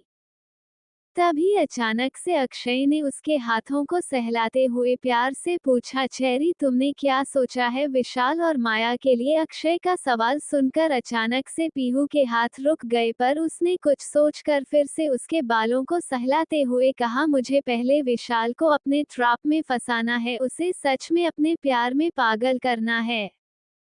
वही ये सुनकर अक्षय, जो कि प्यार से उसकी उंगलियों को सहला रहा था, उसकी पकड़ पीहू के नाजुक हाथों पर कस गई। उसने गुस्से से अपना चेहरा ऊपर उठाकर पीहू की आंखों में आंखें डालकर कहा, मतलब तुम चाहती हो वह का तारांकन तारांकन तारांकन विशाल तुमसे प्यार करें? अक्षय की आंखों में गुस्सा देखकर पीयू ने उसे झट से गले लगाकर कहा, रे मेरे प्यारे पतिदेव, मेरी बात तो ठीक से सुन लो। अक्षय ने गुस्से से उसे खुद से अलग करके उसे घूरते हुए कहा, मुझे कुछ नहीं पता। अगर उसने इस बार तुम्हारी तरफ नजर उठाकर भी देखा तो उसकी आंखें निकाल लूंगा। अक्षय ने ये सब काफी ज्यादा गुस्से और जुनून के साथ कहा था, जिसे सुनकर एक पल के लिए पीहू भी डर गई। फिर उसने प्यार से अक्षय के होठों पर अपने होंठ रखे और उसे सॉफ्ट करते हुए कहा, मेरे प्यारे पतिदेव, मेरी बात तो सुनो। मैं चाहती हूँ कि वो कमीना विशाल मुझसे सच में प्यार करे, पर मेरी बात सुनो। गुस्सा करने से पहले मैं उसे झूठे प्यार में फंसा कर इस तरह से तोड़ूंगी कि उसे समझ में आएगा कि किसी का विश्वास तोड़ना कितना गलत होता है। अक्षय ने गुस्से से कहा, मुझे कुछ नहीं पता। अगर तुमने ऐसा कुछ किया तुम मुझसे बुरा कोई नहीं होगा। तुम्हें जो करना है वो करो, मैं कुछ नहीं कहूंगा, पर तुम उसका तारांकन तारांकन तारांकन इंसान के साथ प्यार करने का दिखावा भी नहीं कर सकती। तुम्हारा प्यार सच हो या झूठ, वह सिर्फ मेरा है। तुम्हारे प्यार पर सिर्फ मेरा हक है, किसी और का नहीं। अक्षय इस वक्त काफी सीरियस लग रहा था। अक्षय की बात सुनकर पीयू ने गहरी सांस लेकर कहा, ठीक है, पर मैं उसे अपने जाल में फंसाकर उसके हाथों उसकी खुद की बर्बादी करने पर मजबूर कर दूंगी। अब तो ठीक है। अक्षय ने उसके गले पर अपना चेहरा घुसाते हुए कहा, तुम जो करना चाहती हो करो, क्योंकि अब रियल रिवेंज लेने का टाइम आ गया है। जिन लोगों ने हमसे हमारा सब कुछ छीन लिया था, उन लोगों से अब उनका सब कुछ छीन कर उन्हें दर दर की ठोकरें खाने पर मजबूर करने का टाइम आ गया है।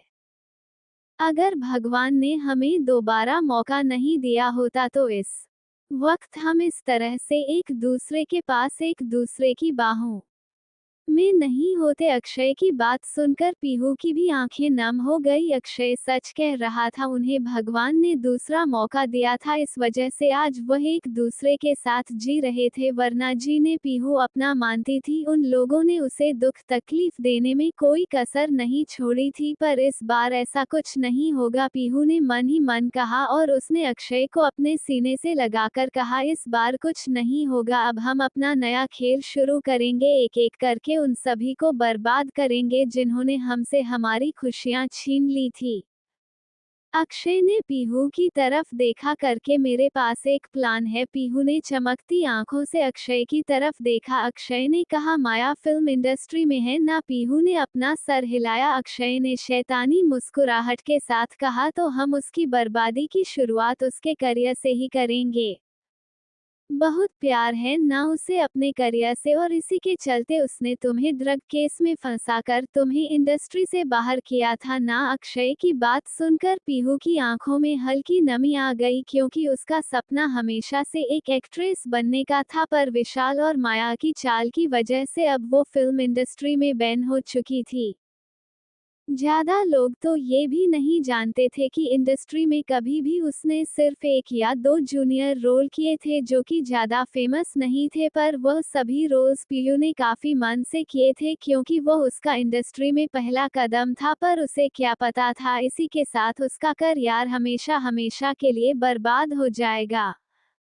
उसने अभी तक सिर्फ 2 रोल्स किए थे जो कि सिर्फ 5 मिनट या फिर उससे भी कम समय के लिए स्क्रीन पर दिखाए गए थे, जिसमें उसका चेहरा ठीक से दिखाया भी नहीं गया था। पर सेकंड रोल के टाइम पर माया ने उसके पानी की बोतल में ड्रग्स मिला दिए थे और उसके बाद डायरेक्टर्स ने उसे हमेशा के लिए बैन कर दिया था, क्योंकि वह इस तरह की एक्ट्रेस अपनी फिल्म की बर्बादी का कारण समझते थे। सब कुछ याद करते हुए पीहू की आंखों से आंसू बहने लगे। वहीं अक्षय ने जब उसकी आंखों में आंसू देखे तब उसे पीहू के लिए बुरा लगा, क्योंकि उसे भी याद आ गया था कि पीहू का हमेशा से एक एक्ट्रेस बनने का सपना था। उसने पीहू को गले से लगाकर कहा, तुम चिंता मत करो जान, तुम्हारी हर एक चोट का, तुम्हारे हर एक आंसू का बदला लूंगा। उन दोनों से क्या तुम फिर से इंडस्ट्री में अपने कदम रखना चाहती हो? वही पीहू, जो अक्षय की बात सुनकर उसे मुस्कुराते हुए देख रही थी। जैसे ही उसने अक्षय की यह बात सुनी, उसकी आंखों में एक उम्मीद नजर आने लगी, जैसे पूछ रही हो, क्या मैं ये कर सकती हूँ? अक्षय मुस्कुराते हैं उसकी नाक खींचकर कहा, सिली गर्ल, तुम बहुत स्टूपिड हो। तुम सिंघानिया कॉरपोरेशन की इकलौती वारिस हो, तो अगर तुम अपने पावर का इस्तेमाल करती तो तुम्हारी न्यूज़ दब जाती, जिसके बाद तुम वापस से इंडस्ट्री में कदम रख सकती थी। पर तुमने उस माया की बात सुनी जिसने तुम्हें इस तरह से भड़काया कि अगर तुम्हें वापस इंडस्ट्री में कदम रखा तो तुम्हारे लिए यह बिल्कुल अच्छा नहीं होगा, क्योंकि तुम्हारी बहुत बदनामी हो चुकी है, जबकि तुम्हारे बारे में आधे से ज्यादा डायरेक्टर जानते भी नहीं है। वहीं अक्षय की बात सुनकर पीहू को अपनी बेवकूफी पर फिर से पछतावा होने लगा, क्योंकि यह बात तो सच थी कि वह सिंघानिया कॉरपोरेशन की इकलौती वारिस थी, तो वह अपनी इस पहचान के साथ इंडस्ट्री में खुद के लिए जगह फिर से बना सकती थी। भले ही उसे अपने नाम का इस्तेमाल करना पसंद नहीं था, पर यह बात भी सही थी कि अगर उसने एक फिल्म अपने नाम का इस्तेमाल करके रोल कर भी ली और अगर उसकी एक्टिंग अच्छी नहीं हुई तो पब्लिक उसे पसंद नहीं करेगी, पर अगर उसकी एक्टिंग अच्छी हुई तो आगे चलकर उससे अच्छी फिल्म्स के अपने आप आएंगे। उसने अक्षय की तरफ देखकर उम्मीद भरी आवाज में कहा, सच में? अक्षय ने प्यार से मुस्कुराते हुए कहा, तुमने मल्होत्रा एंटरटेनमेंट इंडस्ट्री के बारे में सुना है? अक्षय की बात सुनकर पीहू की आंखों में चमक आने लगी। आखिर मल्होत्रास मल्टीपल बिजनेस थे, मल्होत्रा एंटरटेनमेंट इंडस्ट्री उनमें से एक सबसे छोटा बिजनेस था, पर दुनिया की नज़रों में ये सबसे बड़ी एंटरटेनमेंट इंडस्ट्री थी, जिनमें जाने के सपने बड़ी बड़ी एक्ट्रेस दिखती थी। पर यह सपना सिर्फ उन्हीं लोगों का पूरा होता था जो कि अपने एक्टिंग के लिए प्रोफेशनल थे। पीहू की आंखों में चमक देखकर अक्षय ने कहा, तो तुम मल्होत्रा एंटरटेनमेंट इंडस्ट्री ज्वाइन करने वाली हो? फिलहाल सात्विक उसे संभाल रहा है, तो तुम्हें उसमें कोई प्रॉब्लम नहीं होगी? पीहू ने मासूम सा चेहरा बनाकर कहा, पर सब लोग मुझ पर सवाल उठाएंगे कि बिना किसी पहचान और बिना किसी अच्छे फिल्में काम किए मुझे मल्होत्रा एंटरटेनमेंट इंडस्ट्री में जगह कैसे मिल गई? अक्षय ने मुस्कुराते हुए कहा, तुम्हें लोगों की बातों से डरने की जरूरत नहीं है, तुम मेरी बीवी हो और किसी की इतनी औकात नहीं कि अक्षय मल्होत्रा की बीवी पर उंगली उठा सके। पीहू ने मुंह फुलाकर कहा, और कोई नहीं जानता कि मैं आपकी बीवी हूं? तो फिर अक्षय ने उसे कमरे से पकड़कर खुद के करीब खींचते हुए कहा, तो क्या तुम चाहती हो मैं अपनी मैरिज की न्यूज़ रिलीज कर दूं? मैं तैयार हूँ अगर तुम चाहती हो। तो पीहू ने जल्दी से अपना सर हिलाते हुए कहा, नहीं, जब तक माया और विशाल को उनकी असली जगह में नहीं दिखा देती तब तक मैं अपनी शादी सीक्रेट रखना चाहती हूँ। अक्षय ने उसे घूरते हुए कहा, कहीं तुम्हारे दिल में विशाल के लिए कुछ अक्षय कुछ कहता। इससे पहले ही पीहू ने आगे बढ़कर उसके होंठों पर अपने होंठ रखे और एक सॉफ्ट किस करके पीछे हो गई। उसने अक्षय की तरफ देखकर कहा, आपको आपका जवाब मिल गया? अक्षय ने मुस्कुराते हुए कहा, इतने छोटे जवाब से मैं सेटिस्फाई नहीं हूँ, मुझे बड़ा जवाब चाहिए। पीहू ने घूरकर अक्षय को देखा और अपने छोटे छोटे हाथों से उसके सीने पर मुक्के मारने लगी। उसने मुंह बनाकर बहुत बेशर्म हो? अक्षय ने उसे प्यार से देखते हुए कहा, सिर्फ तुम्हारे लिए जान। कुछ देर बाद दोनों ने अपनी मस्ती मजाक बंद की। अक्षय ने पीहू की आंखों में आंखें डालकर कहा, देखो यह फैसला मैं तुम्हारे ऊपर छोड़ता हूँ। अगर तुम्हें मल्होत्रा एंटरटेनमेंट इंडस्ट्री ज्वाइन नहीं करनी है तो तुम पहले कोई एक अच्छी सी फिल्म सिलेक्ट करके उसमें लीड रोल करो, जिसके बाद तुम मल्होत्रा इंडस्ट्री ज्वाइन कर लेना, जिससे तुम्हें कोई प्रॉब्लम भी नहीं होगी और तुम्हें तुम्हारी आइडेंटिटी रिवील भी नहीं करनी होगी। पीहू ने पाउट बनाकर कहा, पर मुझे रोल देगा कौन? अक्षय ने अपनी बेवकूफ बीवी को देखा, जो कि अपने पति की पावर के बारे में अभी तक नहीं जानती थी। उसने कहा, मुझे सिर्फ इतना बताओ, तुम्हें कौन सी फिल्म करनी है, उसका लीड रोल तुम्हें मैं खुद दिलाऊंगा। पीयू ने कहा, सच्ची? अक्षय ने कहा, क्यों, तुम्हें अपने पति की काबिलियत पर शक है? पीहू ने सोचने की एक्टिंग करते हुए कहा, पता नहीं। वही उसकी एक्टिंग देखकर अक्षय ने उसे कमर से पकड़कर खुद के करीब खींचकर कहा, आजकल तुम बहुत शैतानी करने लगी हो। पीहू ने मुस्कुराते हुए कहा, और वह कैसे? अक्षय ने उसकी आंखों में आंखें डालकर कहा, अभी बताता हूँ। इतना कहकर अक्षय ने उसे गुदगुदी करना शुरू कर दिया। पीहू इधर उधर फुदक रही थी और उसकी खिलखिलाहट पूरे कमरे में गूंज रही थी। अक्षय भी मुस्कुराते हुए उसे गुदगुदी लगा रहा था। आखिर में पीहू ने खुद को रोने से रोकते हुए कहा, अक्षय बस कीजिए, मेरे पेट में दर्द हो रहा है। पीहू की आंखों में हल्की नमी आ गई थी, पर वो अभी भी हंस रही थी। अक्षय ने उसे छोड़ दिया और उसके बगल में आकर लेट गया। दोनों ने एक दूसरे की तरफ देखा और मुस्कुराने लगे। कुछ देर तक दोनों एक दूसरे को इसी तरह से देखते रहे। तभी दरवाजे पर किसी ने आवाज लगाई। एक मेड ने कहा, सर, मैडम नीचे डिनर के लिए सब लोग आपको बुला रहे हैं। अक्षय ने कहा, ठीक है। कुछ देर बाद अक्षय और पीहू नीचे चले गए। इस वक्त डाइनिंग टेबल पर सभी लोग मौजूद थे। एक तरफ सभी औरतें मुस्कुरा रही थी, वहीं सभी आदमियों के चेहरे इस तरह से उतरे हुए थे जैसे किसी ने उन पर खौलता हुआ गर्म पानी डाल दिया हो। वही सबके चेहरे के एक्सप्रेशन देखकर अक्षय ने उन्हें घूरते हुए कहा, आप सबको क्या हुआ? संजय जी ने मुंह बनाकर कहा, अगर तुझे पता चला तो तेरा चेहरा भी हमारी तरह ही हो जाएगा। अक्षय ने उन्हें घूरते हुए कहा, जो कहना है साफ साफ कहिए। साहिल ने बच्चों की तरह मुंह बनाकर कहा, भाई दीदा रही है कल सुबह। दीदा का नाम सुनकर अक्षय, जो कि अपने प्लेट में चम्मच डालकर कुछ खाने ही वाला था, अचानक से उसके हाथ रुक गए और उसने कस के अपनी आंखें बंद कर ली। उसके चेहरे के एक्सप्रेशन अभी भी नॉर्मल थे, पर वही जानता था कि अंदर से उसे कितनी ज्यादा इरिटेशन हो रही है, क्योंकि दीदा जब भी आती थी हर किसी के नाक में दम करती थी। अक्षय तो उनकी कोई बात नहीं सुनता था, पर फिर भी उनके आने से उसे काफी ज्यादा इरिटेशन होती थी। वहीं दीदा के आने की खबर सुनकर पीहू मुस्कुराने लगी। उसने एक्साइटेड होते हुए वसुधा जी से कहा, दादी माँ, दीदा आपकी बड़ी बहन है ना?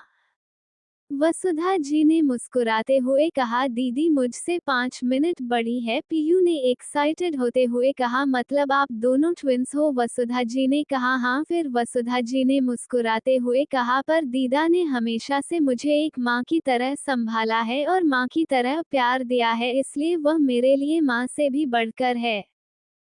वसुधा जी की बात सुनकर ओम जी ने उन्हें घूरते हुए मन ही मन का, माँ नहीं, काली माँ है वह, जो कभी भी किसी का वध कर सकती है। ओम जी ने धीरे से ही कहा था, पर उनके बगल में बैठे संजय जी और वसुधा जी ने उनकी बात सुन ली। संजय जी ने मन ही मन का, सही कह रहे हैं पापा। वही वसुधा जी ने गुस्से से घूरकर ओम जी को देखकर कहा, आप मेरी दीदा की बुराई कर रहे हैं? ओम जी ने नकली मुस्कुराहट के साथ कहा, मैंने कहा बुराई की? मैं तो तारीफ कर रहा था कि वह देवी माँ समान है जिन्हें पूजना चाहिए। वसुधा जी की ने घूर कर ओम जी को देखा पर कुछ नहीं कहा। वही छोटी सी कुहू इन सब से अलग अपने चेहरे पर शातिर मुस्कुराहट लेकर सबको देख रही थी, क्योंकि को इकलौती थी जो कि दीदा की सबसे फेवरेट थी और दीदा से कोई भी बात वो मनवा सकती थी। उसने मन ही मन डेविल स्माइल के साथ कहा, अब आप सबको एक और झटका देने का समय आ गया है, क्योंकि बेबी ने काफी दिनों से कुछ नहीं किया, तो अब आप सब बेबी को अंडर एस्टिमेट करने लगोगे, इसलिए एक झटका देना तो बनता ही है। इतना सोचकर वह वह शैतानी मुस्कुराहट के साथ अपने प्लेट में रखा हुआ सैंडविच चबा चबा कर खाने लगी, जैसे मन ही मन वो बहुत खुश हो। Audio by Sakir J X 07। कुछ देर बाद सब लोगों ने अपना डिनर खत्म किया और पीहू ने कुहू को गोद में उठाया और उसे लेकर उसके कमरे में चली गई। उसने प्यार से उसे बेड पर लिटाया और उसके साइड में लेटकर उसे थपकी देकर सुलाने लगी। वही कुहू अपनी बड़ी बड़ी आंखों से अपनी मम्मा को देख रही थी। उसने टिमटिमाती आंखों से पीहू को देखकर कहा, मम्मा। वही पीहू जो अपनी सोच में गुम थी। जैसे ही उसके कानों में अपनी क्यूट सी बेटी की आवाज पड़ी, उसने मुस्कुराते हुए कहा, बोलो बेबी। कुहू ने मासूम सी आवाज में मम्मा पीहू जो कि अपनी सोच में गुम थी। जैसे ही उसके कानों में कुहू आवाज पड़ी, उसने पलटकर कुहू की तरफ देखा जो उसे ही देख रही थी। उसने मुस्कुराते हुए कहा, कहो बेबी। कुहू ने अपनी आंखों को झुकाते हुए कहा, मम्मा जब आपको दूसरा बेबी हो जाएगा तब आप मुझसे कम प्यार करोगी। इतना कहकर कुहू चुप हो गई। वही कुहू की बात सुनकर पीहू ने हैरानी से कहा, यह आप कैसी बातें कर रही हो बेबी, और आपसे ये सब किसने कहा? कुहू ने मासूम सा चेहरा बनाकर कहा, बेबी के स्कूल में बेबी का एक फ्रेंड है। जब उसे लिटिल ब्रदर हुआ तब से उसके मम्मी डैडी उससे ज्यादा प्यार नहीं करते हैं, और मेरा फ्रेंड कह रहा था कि दूसरा बेबी आने के बाद मम्मी डैडी ज्यादा ध्यान दूसरे बेबी पर देते हैं। आप भी ऐसा ही करोगी? कुहू की बात सुनकर पीहू ने उसे अपने सीने से लगाकर उसका सर अपने सीने पर रखते हुए कहा, अगर आप नहीं चाहोगी तो मामा सेकंड बेबी ही नहीं करेगी। मामा के लिए आप ही काफी हो और आपको इस तरह से इनसिक्योर फील करने की जरूरत नहीं है। और आपके फ्रेंड के मम्मी पापा भी आपके फ्रेंड से बहुत प्यार करते हैं, पर अभी उसका भाई छोटा है ना, इसलिए वो उस पर ज्यादा ध्यान देते हैं। कुहू ने मासूम सा चेहरा बनाकर कहा, सच्ची मम्मा? पीहू ने उसके माथे पर किस करते हुए कहा, हाँ मेरा बच्चा, और आप अगली बार से इस तरह की बातें अपने दिमाग में मत लाना, क्योंकि मम्मा के लिए दुनिया में सबसे ज्यादा जरूरी अगर कोई है तो वह आप और आपके डैडी। मम्मा सिर्फ आप दोनों के लिए ये दुनिया में आई हैं। पीहू की बात सुनकर कुहू ने मुस्कुराते हुए पीहू के गालों पर किस किया और कहा, आप बेस्ट मम्मा हो। कुहू ने पीहू के दोनों चब्बी चीक्स पर किस करते हुए कहा, और आप बेस्ट बेबी। दोनों माँ बेटी ने कुछ देर तक इसी तरह से प्यारी प्यारी बातें की और कुछ देर बाद पीहू की थपकियां देने के कारण कुहू आराम से सो गई। कुहू के सोने के बाद पीयू के चेहरे पर टेंशन की लकीरें नजर आने लगी। उसने मन ही मन कहा, क्या अगर मेरा सेकंड बेबी आया तो कुहू इनसिक्योर फील करेगी? अगर ऐसा है तो मैं दूसरा बेबी होने ही नहीं दूंगी। मुझे भगवान ने सिर्फ आपके लिए भेजा है, और इस जन्म में चाहे मुझे कुछ भी क्यों ना करना पड़े, मैं आपकी और अक्षय की लाइफ में सिर्फ खुशियां दूंगी। आप दोनों की लाइफ में आने वाली सारी तकलीफ है मैं खुद के ऊपर ले लूंगी। बेबी आप कभी भी सोच भी नहीं सकते कि आप मामा के लिए कितने ज्यादा जरूरी हो। मुझे इस बारे में अक्षु से बात करनी होगी। मैं इस तरह से आपको इनसिक्योर फील करते हुए नहीं देखना चाहती। आपकी उम्र में अगर कोई बात दिल में लग जाती है तो वह जिंदगी भर दिमाग से नहीं निकलती है। कुछ देर बाद पीहू ने कुहू के माथे पर किस किया और अपने कमरे में सोने के लिए आ गई। जैसे ही उसने कमरे का दरवाजा खोला, अक्षय ने उसे कमर से पकड़कर खुद के करीब खींचकर दरवाजे से लगाकर उसके दोनों तरफ अपने हाथ रखे और उसकी तरफ देखकर कहा, बीवी हो गया अपनी बेटी से प्यार, अब जरा अपने पति पर भी ध्यान दे दो। तुम्हारा पति पिछले 3 दिनों से संत बना हुआ है, तुम्हें थोड़ी सी भी दया नहीं आती अपने पति पर? वही अक्षय की नौटंकी देखकर पीयू ने मुस्कुराते हुए अपनी दोनों बाहें उसके गले में डालकर कहा, ओहो, तो मेरे पतिदेव को अपनी बीवी की याद आ रही थी। अक्षय ने उसे कमर से पकड़कर खुद के करीब खींचते हुए कहा, अब मेरी बीवी तो रोमांटिक है, नहीं तो अब मुझे तो कुछ रोमांटिक करना होगा, वरना हमारे बच्चे कैसे होंगे। वही पीहू जो मुस्कुराते हुए अक्षय से बात कर रही थी। जैसे ही उसने अक्षय के मुंह से बच्चों की बात सुनी, उसके दिमाग में कुहू और उसके चेहरे पर परेशानी नजर आने लगी। वही अक्षय जो पीहू को परेशान करने के मूड में था। जैसे ही उसने पीहू कर बदलते एक्सप्रेशन देखे, उसने पीहू का चेहरा अपने हाथों में भरकर, क्या हुआ बीवी, तुम्हें मेरी कोई बात बुरी लगी? पीहू ने अपना सर नाम हिलाकर कहा, नहीं, मुझे आपसे कुछ कहना था। अक्षय ने प्यार से उसके माथे से अपना माथा लगाकर कहा, तुम्हें मुझसे कुछ कहने के लिए मुझे पूछने की जरूरत नहीं है। पीयू ने परेशानी भरी आवाज में कहा, मैं जब बेबी को सुला रही थी तब बेबी ने मुझसे कहा कि जब हमारा दूसरा बेबी आ जाएगा तब हम उससे ज्यादा प्यार नहीं करेंगे। पीहू की बात सुनकर अक्षय ने हैरानी से कहा, क्या? पीहू ने उदासी भरी आवाज में कहा, बेबी के किसी फ्रेंड को भाई हुआ था, इसलिए उसके पेरेंट्स ज्यादा ध्यान उस बच्चे के छोटे भाई पर दे रहे थे, इसलिए बेबी के फ्रेंड ने उसे कहा कि सेकंड बेबी आने के बाद मम्मी पापा अपने फर्स्ट बेबी पर ज्यादा ध्यान नहीं देते। इसलिए बेबी को लग रहा है कि जब हमारा सेकंड बेबी आ जाएगा तब हम भी ऐसा ही करेंगे। अगर बेबी इसी तरह से इनसेक्योर हुई तो मैं दूसरा बेबी होने ही नहीं दूंगी।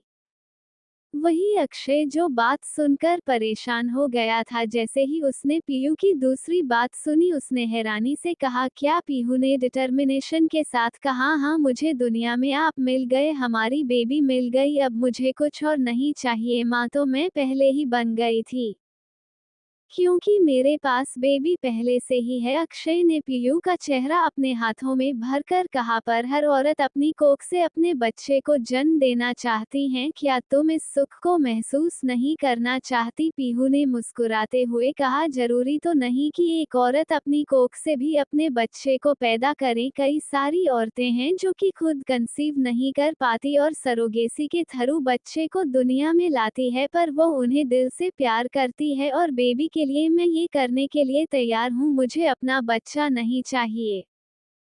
पीयू की बात सुनकर अक्षय ने उसका चेहरा प्यार से सहलाते हुए कहा, भले ही तुम बेबी के लिए ये सेक्रीफाइस करने के लिए तैयार हो, पर मैं नहीं हूँ। भले ही तुम ये सब अभी भावनाओं में बहकर कर रही हो, पर तुम्हें जिंदगी भर इस बात का अफसोस जरूर रहेगा कि बाकी औरतों की तरह तुमने अपनी कोख से अपने बच्चे को पैदा नहीं किया। मैं जानता हूँ कि भले ही हमारे 2 बच्चे हो या 3 बच्चे, सबसे ज्यादा प्यार तुम कुहू से ही करोगी। अक्षय की बात सुनकर पीहू ने उसकी आंखों में देखते हुए कहा, इतना भरोसा है आपको मुझ पर? अक्षय ने उसके माथे पर किस करते हुए कहा, खुद से भी ज्यादा एक बार भरोसा ना करके बहुत बड़ी गलती कर दी थी, पर अब ऐसा नहीं होगा और अगली बार से यह ख्याल भी तुम्हारे दिमाग में आया कि तुम्हें सेकंड बेबी नहीं चाहिए तो मुझसे बुरा कोई नहीं होगा, क्योंकि मुझे पूरी एक क्रिकेट टीम चाहिए जिसकी कैप्टन हमारी बेबी होगी। अक्षय की बात सुनकर पीहू का चेहरा शर्म से लाल हो गया। वही उसे शर्माता देख अक्षय ने उसे गोद में उठाया और बिस्तर पर पटक दिया।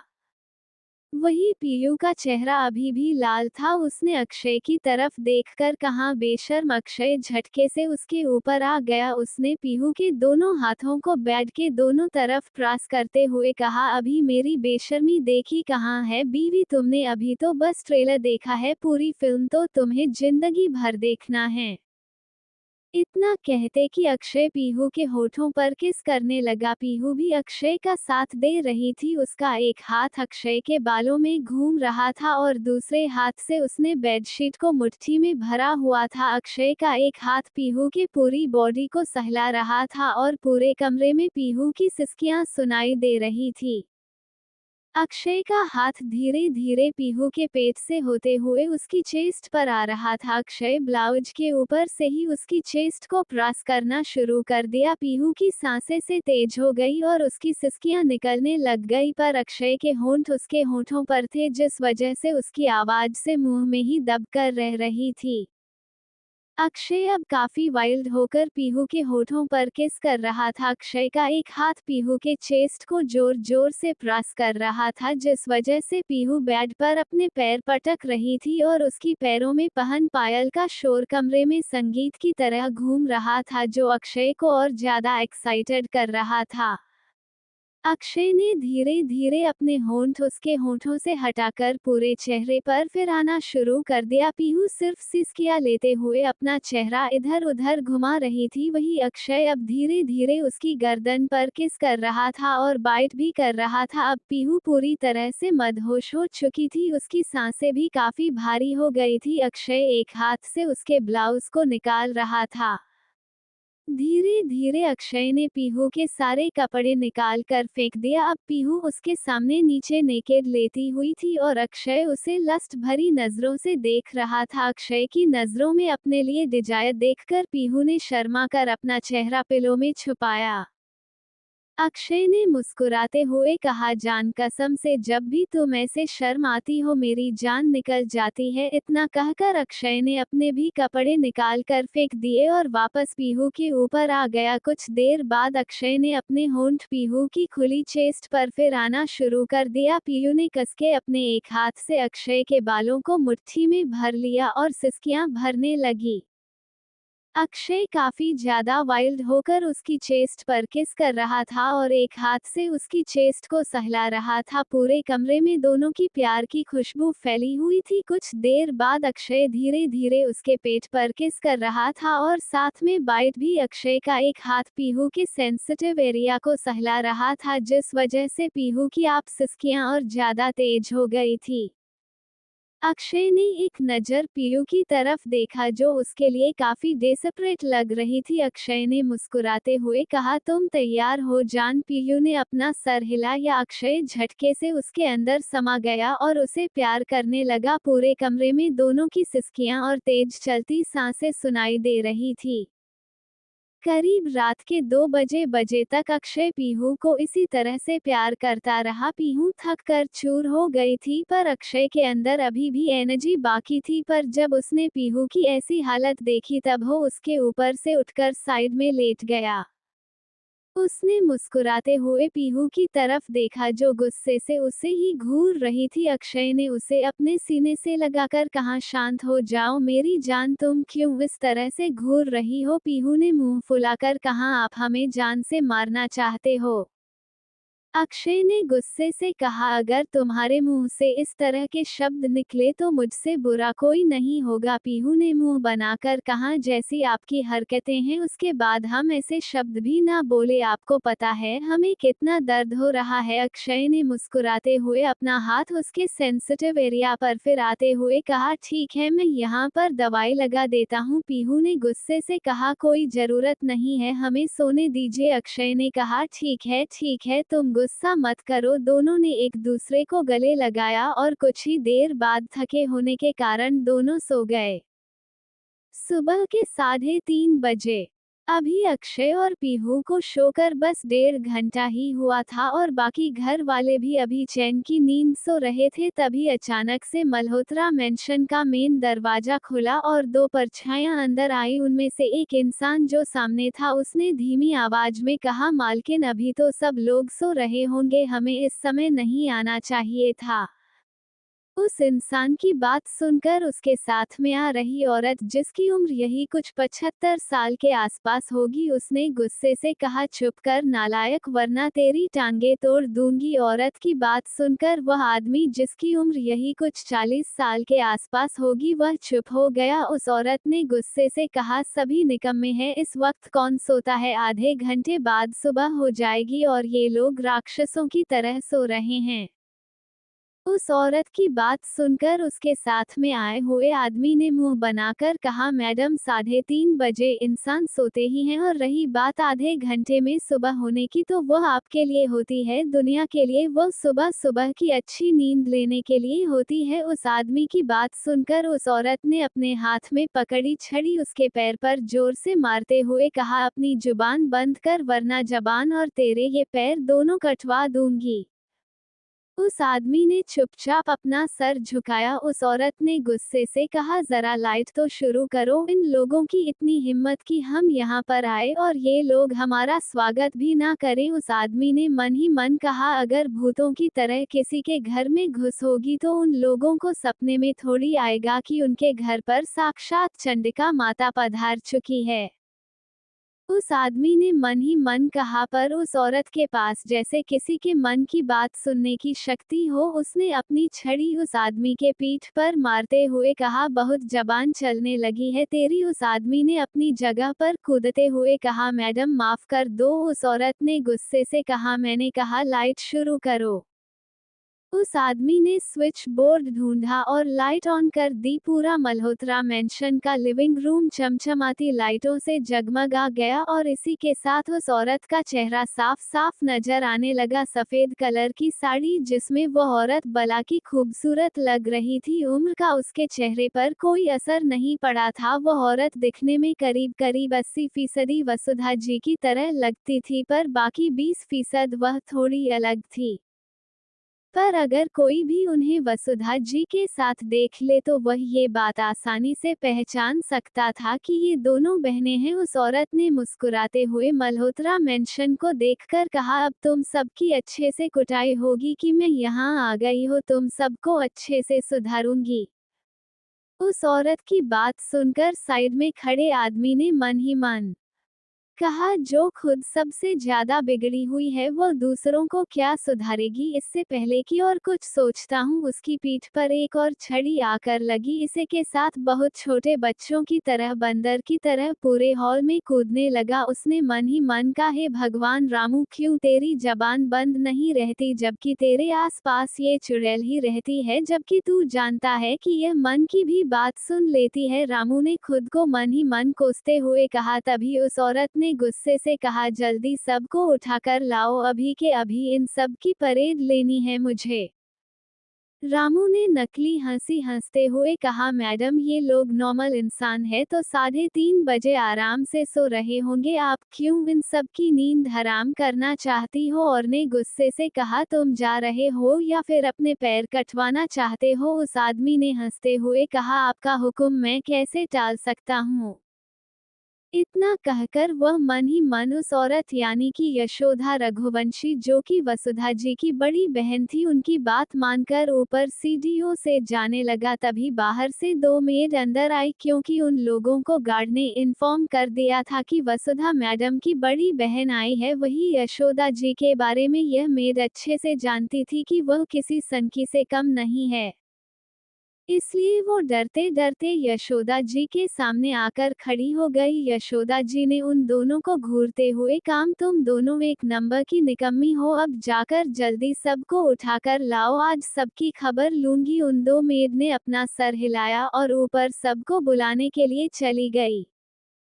वहीं रामू ने वसुधा जी के कमरे के दरवाजे पर जोर जोर से खटखटाया। आते हुए कहा, उठे उठे उठे। वही ओम जी, जो कि वसुधा जी को गले लगाकर सो रहे थे। ओम जी अपनी आंखें खोली और हैरानी से कहा, इस वक्त कौन है। वसुधा जी भी उठकर बैठ गई। दोनों अपनी जगह से खड़े हुए। ओम जी ने दरवाजा खोला और अपने सामने खड़े इंसान को देखकर उनकी आंखें हैरानी से बड़ी बड़ी हो गई। उनके मुंह से एक ही शब्द निकला, चुड़ैल आ गई।